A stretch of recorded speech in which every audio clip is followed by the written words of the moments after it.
You, right there behind the camera. You think you've been living your life. Well, I'm here at this park at 7 a.m. in the fall like a horror movie to tell you why you're wrong and how we can start your second life today, right now. The idea is the people that are above us, people that are on the top, okay? People that run the world, politicians, leaders, people that have a lot of money, a lot of wealth accumulated with them. They need us to serve them. I don't mean as like slaves. I mean that they need us to operate in the system exactly how they've built it. Because if we don't do what they want, if we don't do what they need, the system crumbles and their power, their wealth, their success all crumbles with it. Their whole image, their whole life is tied into the system. But what is the system right here? It's the 10%, the 5% basically, leading and operating over the 90 or 95% of us, okay? The normal people out here. For example, you're a huge CEO. You run a multi-million or billion-dollar business. What do you need to make your business work, to make it run? Say, for example, Walmart. You need entry-level workers. They need you to do what they want, because if that doesn't happen, they don't make their money. They don't have their power. But we were all kids once. We were all little, full of huge dreams, huge aspirations, and big goals. But what happened, though? Over time, the world beat into your head. They indoctrinated you with the idea that it wasn't possible. It wasn't obtainable. It was too risky. Now, answer me this right here. Do you think it's not correlated that if we all went and chased these dreams, if we all went and tried and risked it, realistically, the system I just talked about, they built, wouldn't work anymore.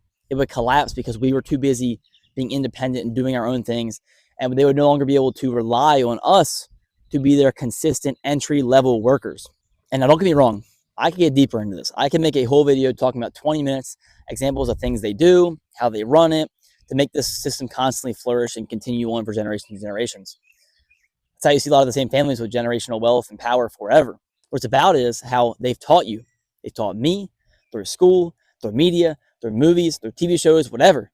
Any kind of basically propaganda.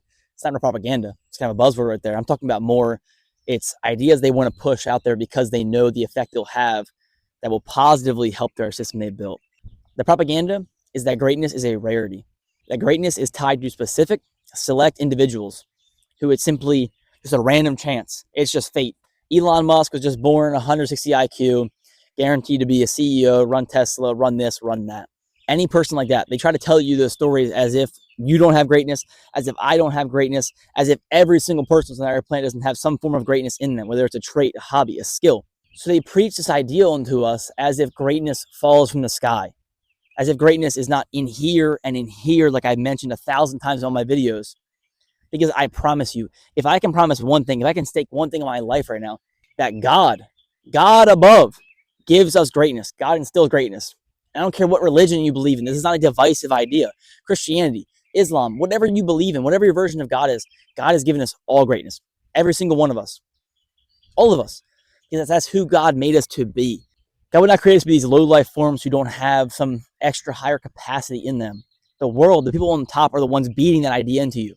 They're telling you, oh, you're not great. Be safe. Take the safe option. Do this. Do this. AKA, serve us. Continue to do what we need to do. That way we don't have issues. That way we can keep our power, our money, our wealth, our status. Why does society now constantly preach anti-God stuff? Personally, I don't identify with a specific religion. I'm not a Christian. I'm not a Muslim. I'm not any of that. I just have a very strong personal belief and connection and relationship with God. And I constantly come back to the idea of the world is preaching anti-God. God's not real. God doesn't exist. Not because they hate religions and they hate Christians and they hate Muslims specifically, whatever. It's not that. It's they don't want you to think that you have this extra meaning, that you have this purpose, that you have this God-given ability or talent. Because you know how much more enlightening that is. You know how much more motivating and empowering that is if you woke up tomorrow and you knew with 1,000% certain fact that God's real and that God chose you, that God made you, and God cares about you. It changes everything. You level up immediately. Your life goes from here to here. I wake out of bed fired up, like, oh my God, I'm here for God. That kind of thing. So they tell you the opposite of that. We don't know if God's real. Big Bang, this, that, all these things, preaching against God. That way you just think that you're a random life form. You are a human being that spawned from atoms hitting into each other, and you evolved from a small single-celled organism all the way to this human being right now who's talking to you behind the screen. At that point, yeah, no wonder I'm not great, because I am simply a biological rarity. And if I'm not great, it's simply because My DNA didn't have it in store for me. My brain didn't develop in store for me to have this greatness, and that's all it was ever meant to be. But like I was saying, the title of this video, why I clicked on it, is because your second life begins when you realize that God has given you the greatness. God has given me the greatness. God has given all of us the greatness. I don't care. A skill, a passion, a hobby, a talent that you can then level up to realize who you can become and what you can do and what you can accomplish in this world. Because this world is literally a blank canvas. Paint it with your creations. Paint it with all your successes, all your passions, and all your hobbies. Because you are worth so much more. You have so much worth. You have so much greatness. So once you realize that and you start to figure out the world's pushing you down because they don't want you to see behind the curtain. You try to peer behind that curtain, they push you out of there. They give you a little stiff arm. Get back up here. What are you doing here? You don't belong back here. Keep working, surf. It's been happening forever. Humans are gonna human. Any time period in history, you can always look at people at the top, always get greedy, and they want to control, and they want to keep their power. It's one of the greatest quotes ever, and it says that power is a lot like drinking. Very few can ever handle it, and most, once they get a little bit, want to keep having more and more. They don't want to let that power go. They don't want to feel it slip. So they have to control us. They have to have us serve them. I'm telling you, you have to break out of that. Realize that no matter what you've been told, you have more worth, you have more greatness, and you can give so much more to the world in the way that you want to, that finds you, that gives you fulfillment.